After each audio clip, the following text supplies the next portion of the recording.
Olá, amigos do YouTube. Primeiramente, boa noite, bom dia, dependendo do horário que os senhores estiverem assistindo. Hoje eu vou fazer um vídeo dando alguns esclarecimentos a respeito de direito penal e de responsabilidade civil.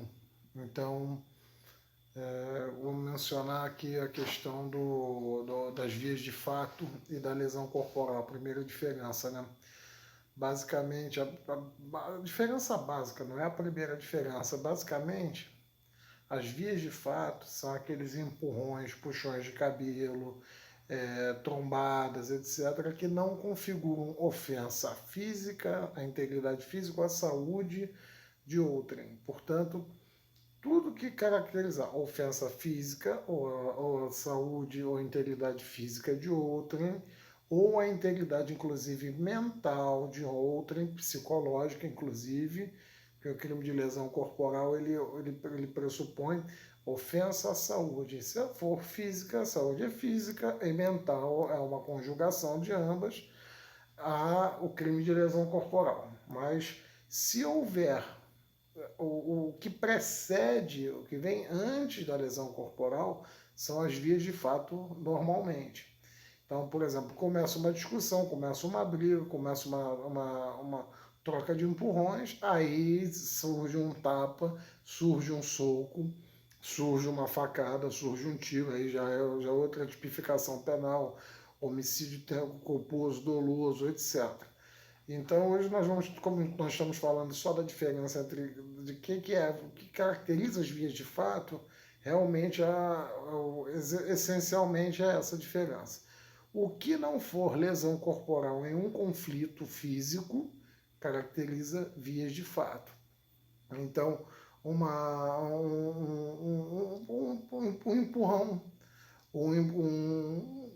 um chute de leve que não causou nenhuma lesão, como se fosse uma pesada, caracteriza vias de fato, não caracteriza o crime de lesões corporais.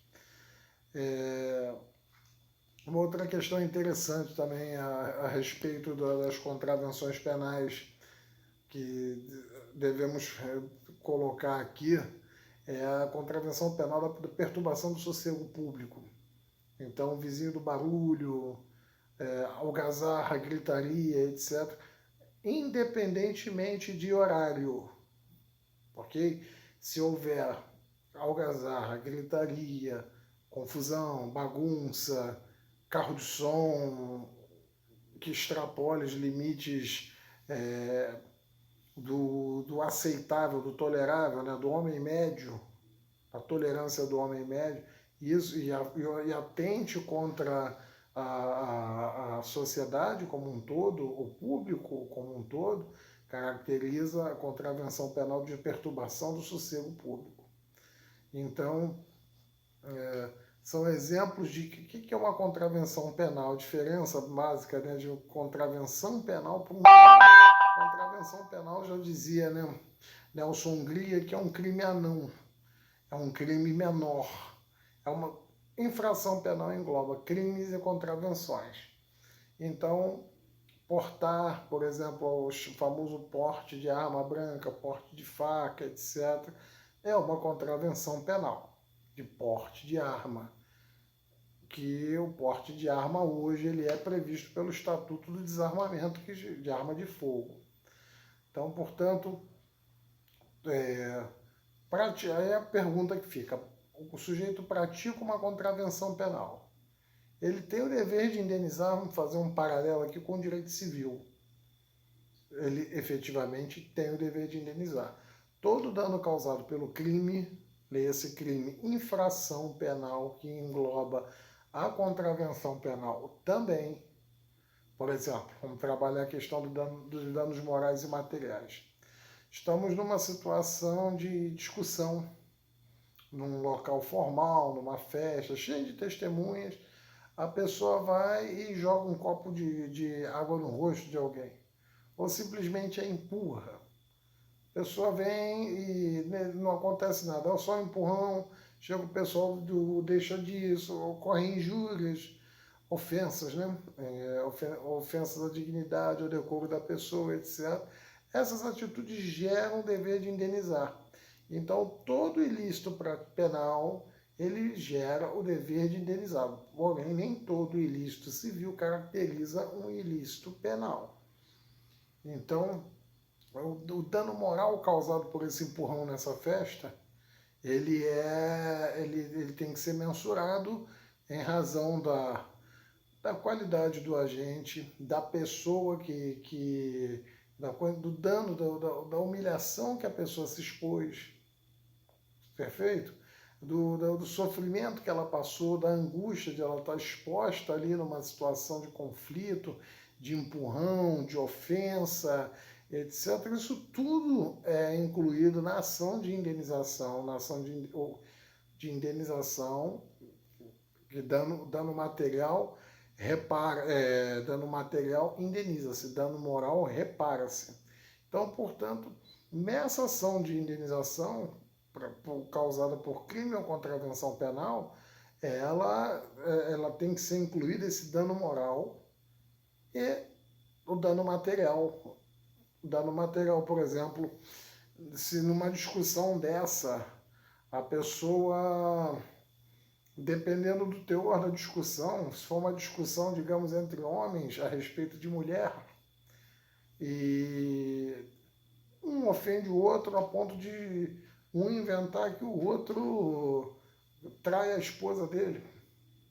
O dano moral aí já é majorado, porque digamos que ele termina o casamento, a esposa termina o casamento com ele. Esse dano moral ele é aumentado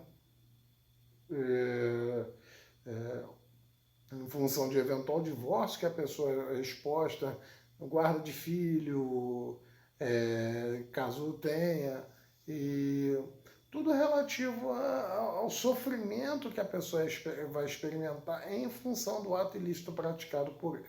Ato ilícito civil e eventualmente penal, nesse caso de ofensa, nesse caso de difamação, no caso das vias de fato que eu expliquei, que são os empurrões, que precedem as lesões corporais.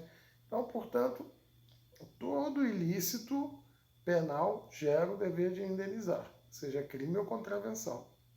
Ok? Então, espero que os senhores tenham podido esclarecer um pouco, né, que eu fiz um paralelo, né, entre direito civil e direito penal, e esclarecer aos senhores um pouco a respeito dessa nossa conduta, né, cotidiana, assim, do que eventualmente pode surgir e as implicações dessas nossas atitudes perante os tribunais.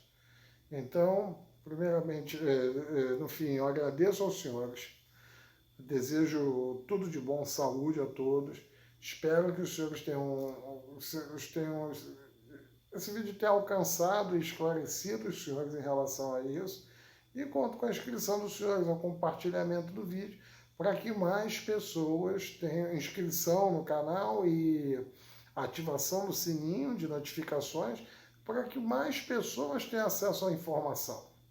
Porque é uma informação de suma importância até para a pessoa poder lidar e saber o que pode e o que não pode fazer em uma relação social. Perfeito? Então, a finalidade justamente dos vídeos é essa, ok? Então, desejo a todos boa noite, bom dia, e agradeço a paciência de todos, e saúde a todos nós, e muito obrigado aí pela oportunidade. Espero ter podido esclarecer bem.